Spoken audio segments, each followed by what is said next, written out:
Welcome to Vishnu talks.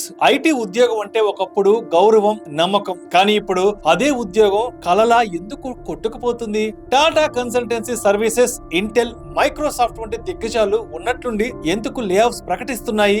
అనుకున్నట్టుగానే ఏఐతో ఉద్యోగాలు పోతున్నాయా? మరి ఇప్పుడు కొత్తగా వచ్చేవారు ఎలాంటి స్కిల్స్ నేర్చుకోవాలి? అసలు ముందు ముందు ఐటీ ఉద్యోగుల పరిస్థితి ఏంటి? ఈ మార్పు ఉద్యోగుల జీవితాలను ఎలా ప్రభావితం చేస్తోందో తెలుసుకుందాం. భారతదేశంలోని అగ్రగామి ఐటీ సంస్థల్లో ఒకటైన టీసీఎస్ సరికొత్త మార్గాల్లో అడుగులు వేస్తోంది.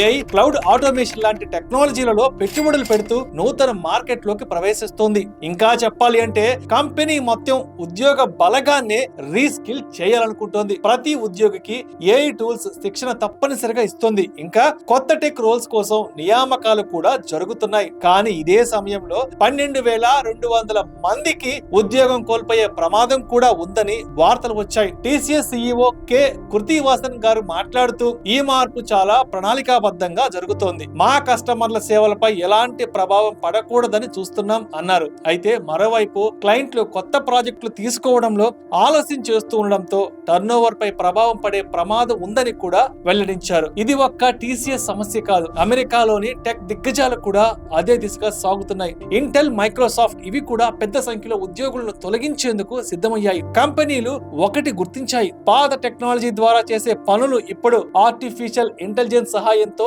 చాలా తక్కువ మందితో చేయవచ్చునని, గతంలో 10 మంది చేసే పని ఇప్పుడైతే ఏఐ టూల్స్ తో 1-2 మందితో పూర్తవుతుందని, అలాంటప్పుడు కంపెనీలు ఇంకెందుకు ఎక్కువ మంది ఉద్యోగులను ఉంచాలి? అదే కారణంగా కంపెనీలు సాంకేతిక ఖర్చులను తగ్గించుకునేందుకు లే ఆఫ్స్ ను ప్రకటిస్తున్నాయి. ఇది ఉద్యోగులకు ఆందోళన, కానీ కంపెనీలకు మాత్రం లాభం. ఇది భయపడే విషయం కాదు, ఇది ఒక రెవల్యూషన్. మీరు కూడా ఇప్పుడు ఆలోచించాలి, నా స్కిల్స్ ఈ కొత్త ప్రపంచానికి సరిపోతున్నాయా అని.